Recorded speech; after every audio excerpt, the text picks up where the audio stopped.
네, 우리가 계속해서 예레미야의 말씀 보겠습니다. 오늘은 21장의 말씀을 우리가 함께 살펴볼 텐데, 오늘 예레미야 21장의 말씀에는 우리가 잘 아는 그 남유다 왕의 마지막 왕인 시드기야가 나오는 장면이에요.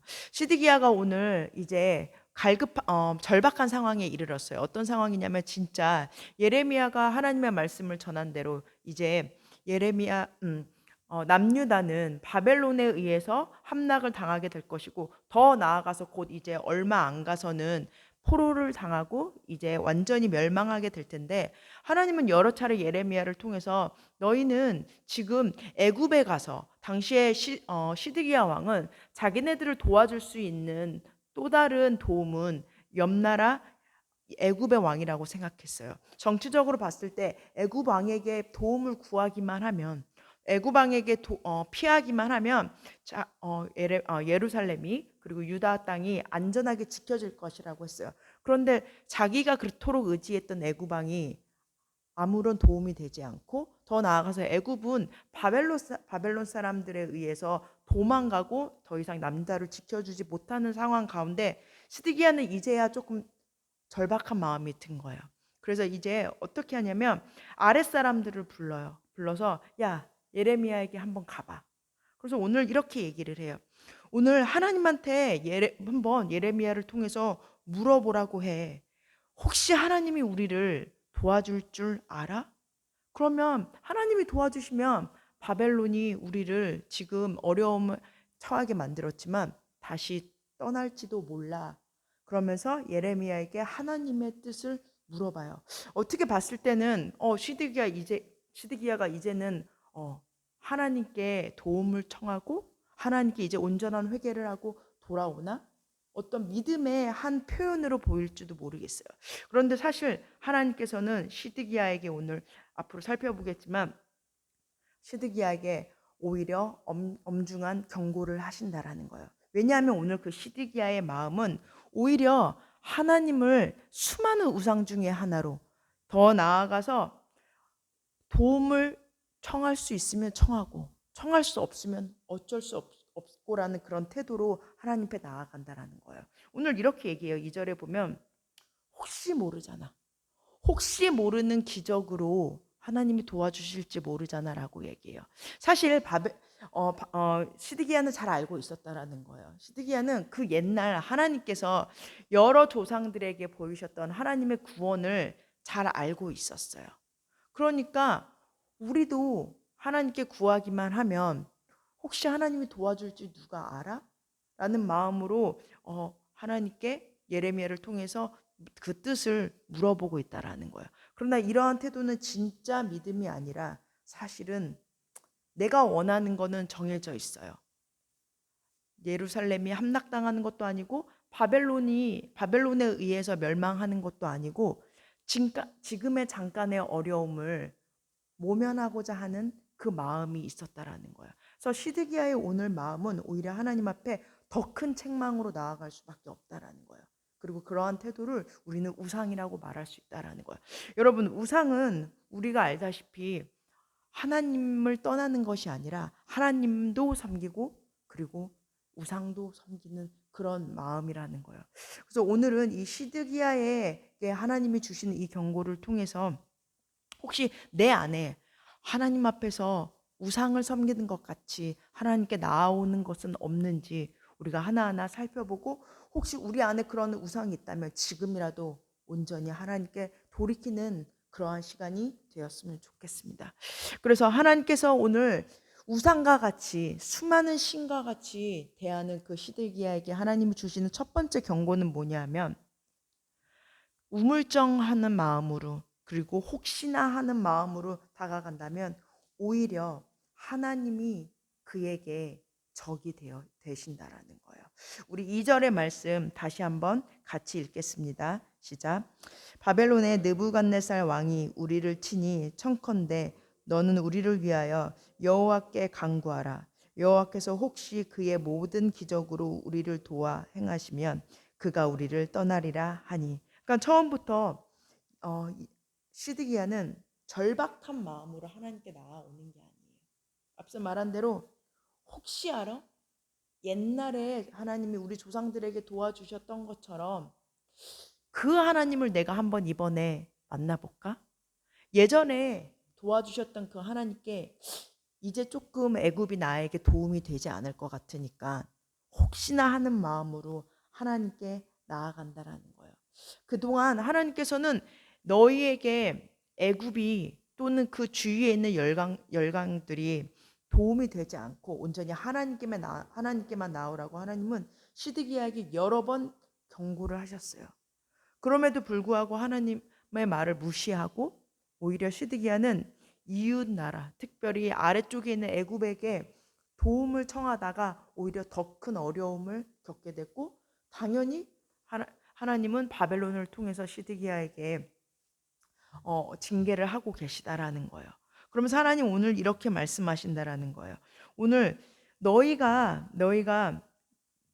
그토록 원하는 것들, 여기서 오늘 보면은 17절에서 이렇게 얘기를 해요. 너희는 이 성읍에서 전염병과 칼과 기근과 남은 자를 바벨론의 느부갓네살 왕의 손에 손과 그들의 원수의 손과 그들의 생명을 찾는 자들에게 손에 넘기리니 그가 칼날로 그들을 치되 측은히 여기지 아니하며 긍휼히 여기지 아니하며 불쌍히 여기지 아니하리라 하셨느니라.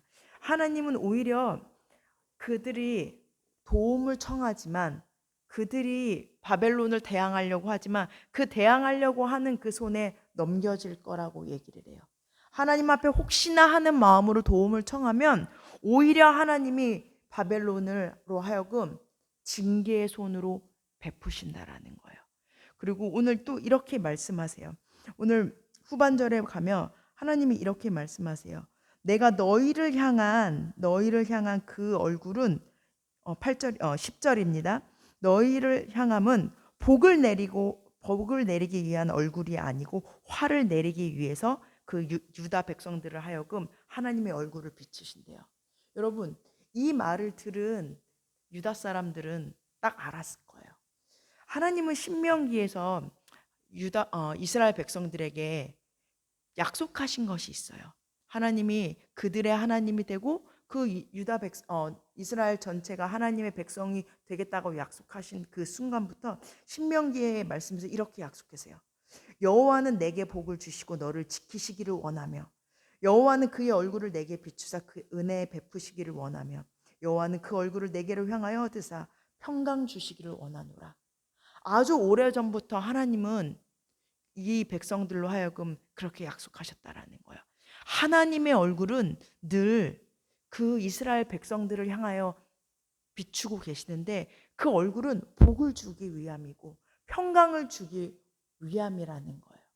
그런데 이제는 그 약속이 오히려 화로 변했고 징계로 변했고 그리고 오히려 재앙으로 변했다라는 거예요.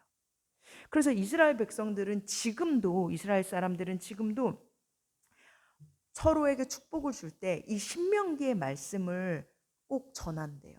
그것이 이스라엘 사람들에게는 최고의 축복이라는 걸 안다는 거예요.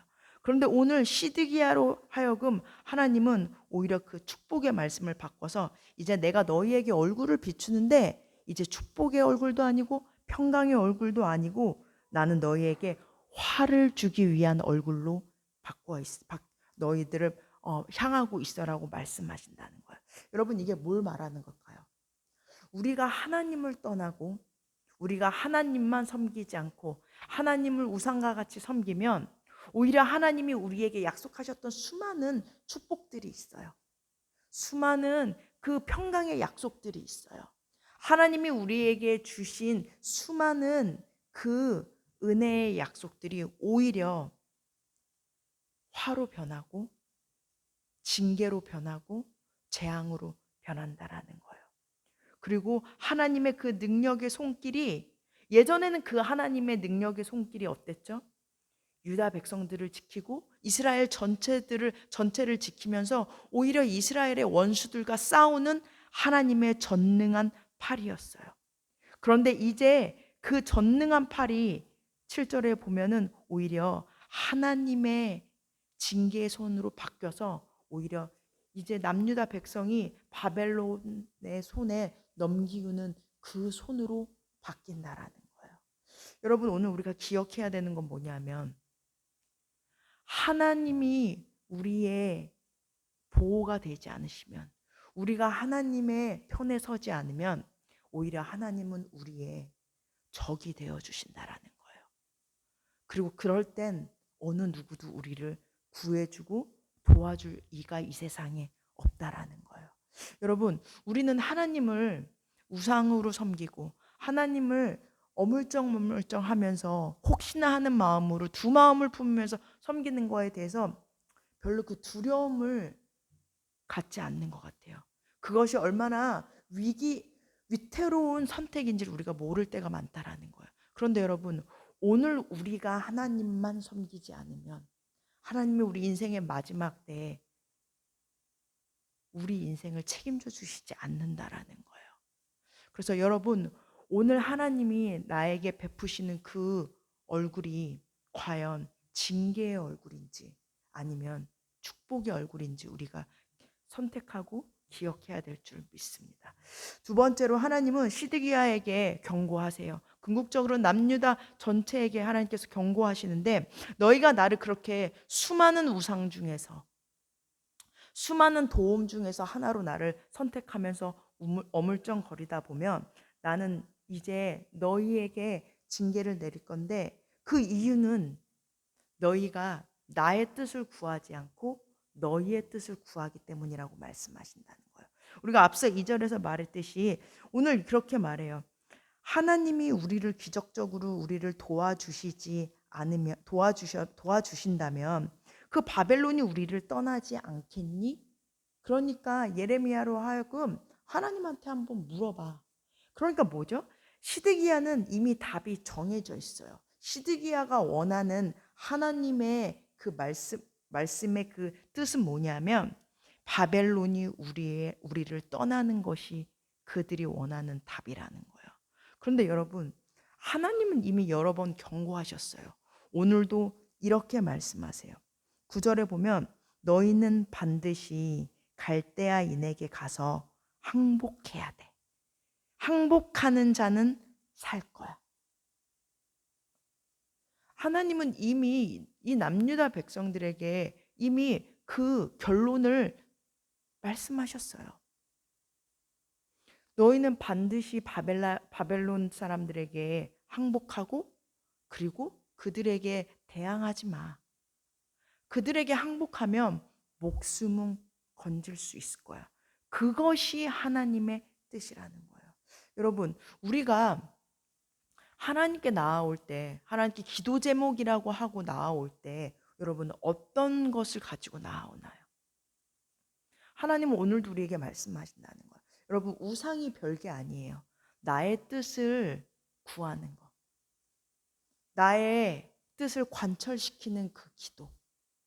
하나님의 뜻과는 전혀 상관없는 나의 기도를 한다면 하나님 오늘도 우리의 기도를 마치 시드기야의 간청처럼 들으신다는 거예요. 하나님이 오늘 우리에게 원하시는 건 뭐냐면 하나님의 갖고 계신 우리 인생을 향한 뜻은 무엇입니까? 하나님이 원하시는 오늘 나에게 요구하시는 그 순종은 무엇입니까? 하나님은 그것을 원하신다라는 거예요. 때로는 그것이 내가 원하는 것이 아니더라도, 때로는 그것이 내가 원하는 거랑은 전혀 상관이 없어도 하나님은 오히려 그 뜻을 묻고 그것이 하나님의 뜻이라면 오히려 그것을 감당하기 원한다라고, 그리고 그것을 감당할 수 있는 능력을 달라고 기도하기를 원하신다라는 거예요. 그것이 예수님의 기도였다라는 거예요. 우리 여러분 잘 알고 있잖아요. 예수님이 십자가에 못 박히기 전에 기도하셨을 때 물론 예수님도 그 십자가가 얼마나 어려운 건지 알고 얼마나 괴로운 건지를 알기 때문에 그 잔을 피하게 해달라고 기도했지만 끝으로 뭐라고 기도하죠? 결국은 아버지 뜻이 이루기를 원한다라고 기도했다라는 거예요. 왜죠? 그것이 진짜 순종이라는 걸 알았다라는 거예요. 그리고 궁극적으로 그것이 결국은 예수님도 부활을 경험하고 그리고 우리 모든 인류도 사는 유일한 방법이라는 것을 아셨기 때문이라는 거예요. 여러분, 하나님이 우리에게 원하시는 것이 때로는 1차적으로는 우리가 원하지 않는 그림처럼 펼쳐지지만 그것은 오늘도 마찬가지지만 우리를 살리기 위함이라는 거예요. 오늘 분명히 하나님은 그 유다 백성들에게 항복이라고 하는 쓰디쓴 그 상황을 허락하세요. 그러나 오늘 분명히 말씀하세요. 너희가 살 것이라고. 항복이 너희들이 사는 방법이라는 거예요. 근데 시드기야는 바벨론에 끌려가면 죽는 줄 아는 거예요. 애굽의 도움을 청해야만 사는 방법이라고 생각했다라는 거예요. 그러나 그것은 시드기야가 원하는 구원이었다라는 거예요. 시드기야가 원했던 목숨을 건지는 방법이었다라는 거예요. 여러분, 우리도 우리 인생을 어떻게 허비하냐는 거예요. 하나님의 뜻하고는 상관없이 내가 생각했을 때 내 인생을 살 수 있는 방법, 내 인생을 구원할 수 있는 방법을 얻으려고 세상을 향해 나아가서 애굽과 같은 곳에 가서 구걸하면서 오히려 더 깊은 상처와 더 지독한 고통을 당하고 하나님께 돌아올 때가 우리가 너무 많다라는 거예요. 그리고 결국은 하나님은 그 마음을 우상이라고 말씀하신다라는 거예요. 여러분, 세상이 우리를 지켜주지 않고 하나님이 지켜준다라는 것만 안다면 지금 내가 원치 않는 상황이 펼쳐진다 하더라도 그 다음에는 하나님이 살 길을 준비하고 계시다라는 거예요. 그래서 여러분, 이제 하나님이 내 앞에 지금 처한 상황을 때로는 그것이 포로로 끌려가는 것처럼 아프고 지독한 상황으로 허락하신 것 같지만 결국 그 길만 통과하고 난다면 그 길 앞에서 우리가 순종한다면 하나님은 반드시 어떤 상황에서도 우리를 살리실 줄을 믿습니다. 세 번째로 그 우상의 마음은 어떤 마음이냐면 하나님께서 오늘 시드기야에게 경고하시는데 그 하나님이 허락하신 그 징계를 피하려고 한다라는 거예요. 우리 13절의 말씀 다시 한번 읽겠습니다. 시작. 여호와의 말씀이니라 골짜기와 평원 바위의 주민아 보라 너희가 말하기를 누가 내려와서 우리를 치리요 누가 우리의 거처에 들어오리요 하거니와 나는 네 대적이라. 시드기야는 믿는 구석이 있었어요. 그 유다 땅의 그 예루살렘은 사실 지형적으로 너무나도 완벽한 곳이었어요. 그렇기 때문에 깊은 골짜기에 위치해 있기 때문에 어떤 그 사방의 위험으로부터 요새가 되어줄 거라고 생각했다라는 거예요. 그리고 너무나도 그 평원이 있었어요. 그러니까 안전하게 우리가 살 수 있을 거라고 생각했다는 거예요. 그래서 애굽이 우리를 도와주기만 한다면 우리는 안전하게 이 남유다만큼은 지킬 수 있을 거야. 우리가 바벨론에 함락당하는 그런 어려움은 당하지 않을 거야. 하면서 하나님이 예레미야를 통해서 너희는 반드시 함락당할 거야. 그리고 멸망당할 거야. 그리고 너희는 포로로 끌려갈 거야라고 하는 하나님의 그 징계에 대해서 지속적으로 거부한다라는 거예요. 왜? 앞서 말한 대로 그건 내가 원하는 길이 아니거든요. 나는 그 징계의 어려움을 조금도 통과하고 싶지 않거든요. 여러분, 근데 여러분 기억해야 돼요. 맞을 땐 맞아야 한다라는 거예요. 하나님께 징계를 받아야 할 땐 반드시 그 시간을 지나야 한다라는 거예요.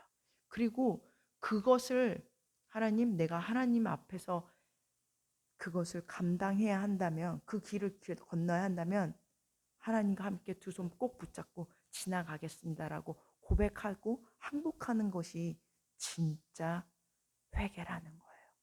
여러분, 회개가 하나님께 나아올 때 회개 없이 나아갈 수 없다라는 거예요.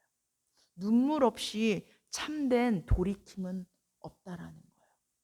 하나님은 분명히 우리를 살리세요. 그런데 그 살리시기 위해서는 뼈아픈 고통의 시간을, 뼈아픈 눈물의 시간을, 때로는 채찍을 맞아야 한다는 거예요. 맞는다 하더라도 우리 안 죽는다라는 거예요. 여러분, 다윗이 그랬다라는 거예요. 다윗이 밧세바를 범하고 하나님이 다윗을 죽이고 다윗을 향한 그 약속을 폐하실 생각은 전혀 없으셨어요.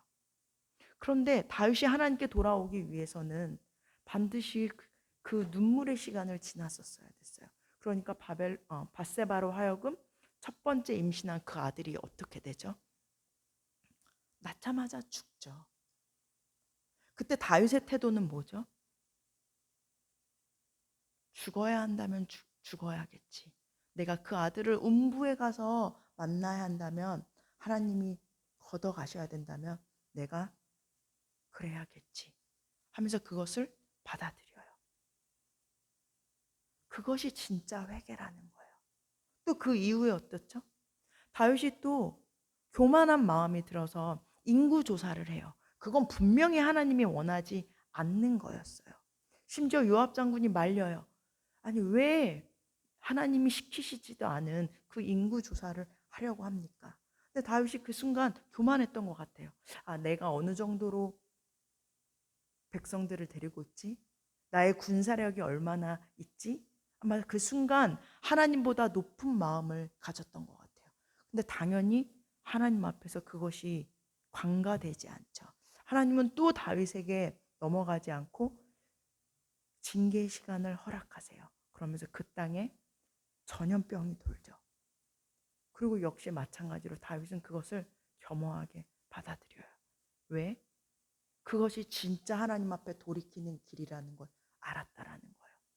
그리고 그 징계의 시간을 통해서, 그 눈물의 시간을 통해서, 그 비참한 시간을 통해서 아들을 잃어버리는 그 아주 깊은 슬픔을 경험해서라도 하나님께 돌이킬 수 있다면 그게 진짜 사는 방법이라는 것을 다윗은 깨달았다라는 거예요.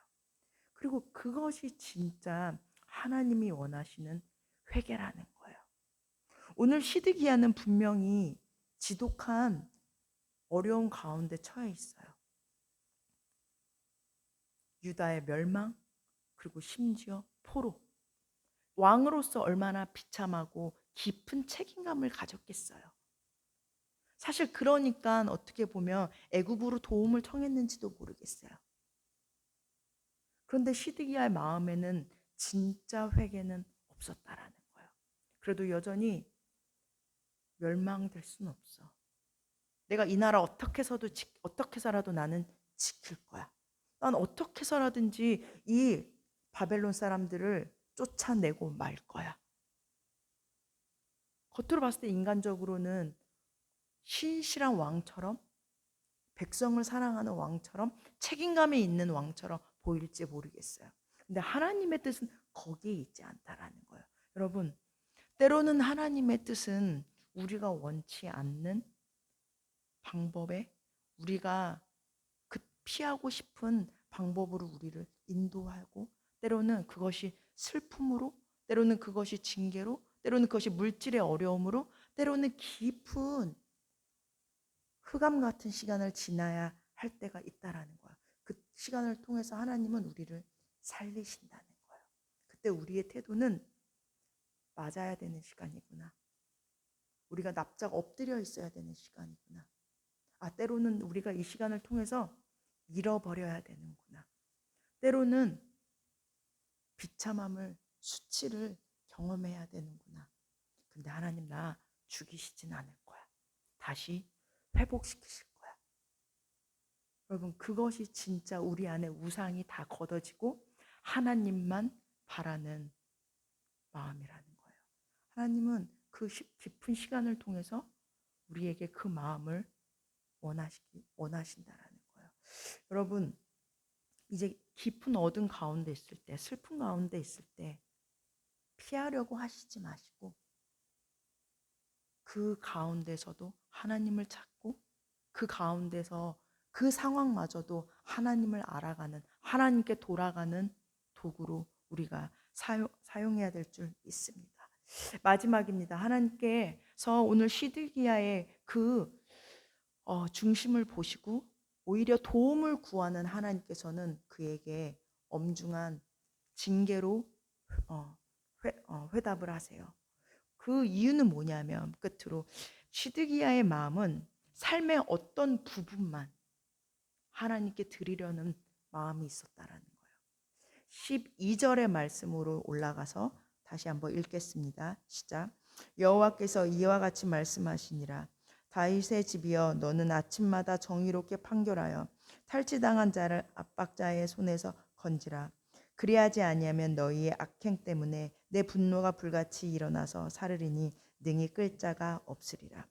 하나님께서는 오히려 징계를 거두시고 바벨론으로 하여금 그 심판을 거두시기는커녕 오늘 유다 백성들 전체에게 그리고 시드기야에게 말씀하세요.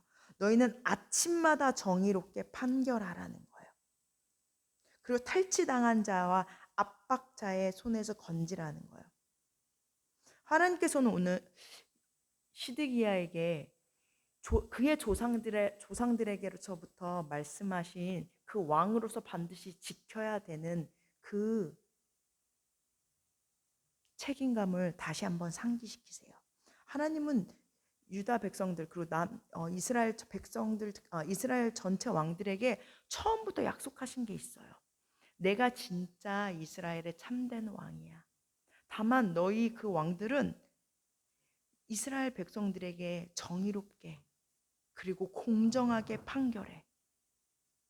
그것이 왕으로서 나의 심부름꾼으로서 내가 왕으로서 너희에게 맡기는 사명이야.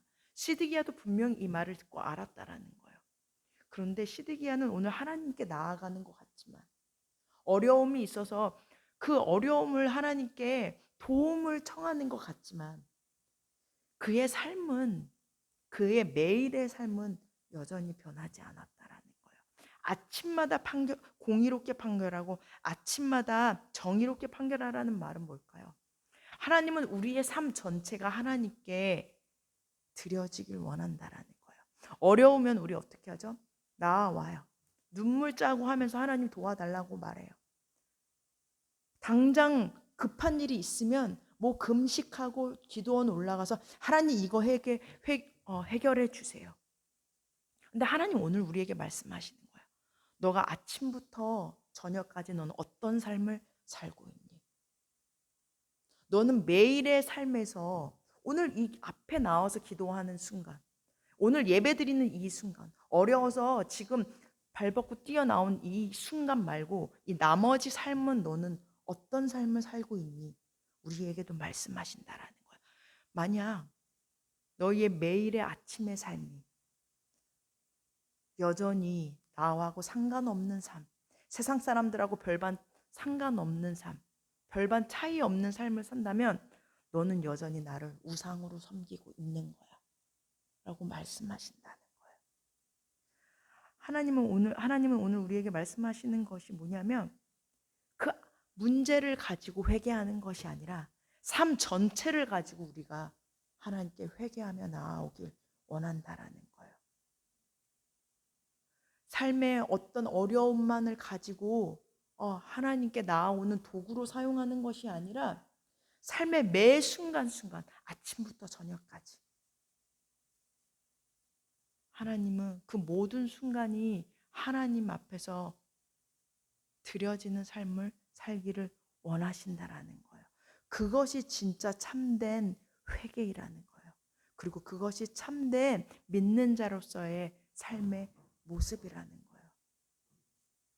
오늘 시드기야는 궁극적으로는 이 남유다 백성들은 결국 바벨론으로 하여금 또 이웃 나라들로 하여금 어려움을 당했고 그때그때마다 하나님을 찾는 것 같았지만 그들의 삶은 여전히 하나님하고 상관없는 삶을 살았기 때문에 하나님은 그들에게 회개 없는 삶을 간과하지 않고 결국은 바벨론에 의해서 포로로 끌려가는 그 결말까지 처할 수밖에 없었다라는 거예요.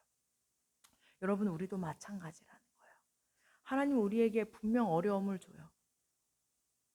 대부분의 것은 결국은 우리의 죄로 인하고 우리의 어떻게 보면은 하나님을 떠난 그 결과로 우리에게 어려움이 겪을 때가 있다라는 거예요. 그리고 하나님은 그걸 통해서 우리를 죽이시려는 것이 아니라 우리를 완전히 멸망시키고 완전히 하나님으로부터 멀어지게 하려는 것이 아니라 그걸로 하여금 이제 우리의 삶 어떤 부분만이 아니라 삶 전체가 하나님께 드려지도록 우리가 주일에 요새 계속 나누는 것처럼 하나님을 어떤 우리 삶의 일부분으로 몸의 어떤 부분으로 여기는 것이 아니라 우리 삶의 진짜 머리로 가장 중요한 머리로 우리가 하나님을 붙잡으면서 살기를 원하신다라는 거예요. 그것이 진짜 회개라는 거예요. 이제 여러분 말씀 정리하겠습니다. 하나님은 오늘도 시드기야에게 경고하세요. 너가 나를 우상으로 여기면서 혹시나 하는 마음으로 오늘의 잠깐 어려움을 모면하려고 하는 마음으로 나에게 그 뜻을 요구하는 그 마음은 온전한 회개가 없는 거라고 말씀하신다는 거예요. 그리고 오늘 단호하게 말씀하시는 거예요. 다시 한번. 내가 너에게 생명의 길과 사망의 길을 두었다라고 말해요. 그 말은 뭘까요? 오늘 우리에게도 말씀하신다는 거예요. 둘 중 하나만 선택해. 삶의 어떤 부분만이 아니라 삶 전체가 하나님의 뜻과 하나님을 머리로 두는 그 삶을 살아야 돼. 라고 하나님은 오늘 시드기야에게 말한 것처럼 오늘 우리에게도 말씀하신다라는 거예요. 우물정 하면서 혹시나 하는 마음으로 하나님께 도움도 구하고 세상 사람들에게도 도움을 구하고 혹시나 하는 마음으로 내가 살 길도 찾으면서 하나님께 보험을 드는 것처럼 살 길도 하나님께 구하고 그런 마음으로 하나님께 나아오면 하나님은 우리에게 너는 나를 우상과 같이 여기는구나 라고 말씀하신다는 거예요. 하나님이 오늘 우리에게 말씀하시는 것은 여호수아가 그랬던 것처럼 하나님 저는 그리고 저희 집은 여호와 하나님만 섬깁니다. 하나님께만 우리의 도움을 구합니다. 그럴 때 하나님이 우리의 능력이 되어주시고 그럴 때 하나님이 우리의 보호자가 되어주십니다. 그리고 궁극적으로는 그럴 때 내 인생에 그리고 내 인생뿐만 아니라 영원히 내 앞에 생명의 길이 있을 줄 믿습니다. 라고 우리에게 하나님이 고백하기를 원하신다라는 거예요. 여러분 여전히 우리에게는 매일 아침마다 생명의 길과 그리고 사망의 길이 놓여 있다라는 것을 우리가 의식하면서 살아야 될 줄 믿습니다. 이제 어물쩡하지 마시고 세상과 하나님 사이에서 왔다 갔다 하지 마시고 하나님만 섬기겠다라고 하나님만 나의 삶의 주인으로 삼기겠다라고 우리가 결단하면서 하나님께 나아가야 될 줄을 믿습니다. 우리 잠깐 말씀 붙잡고 기도한 후에 예배 마치겠습니다.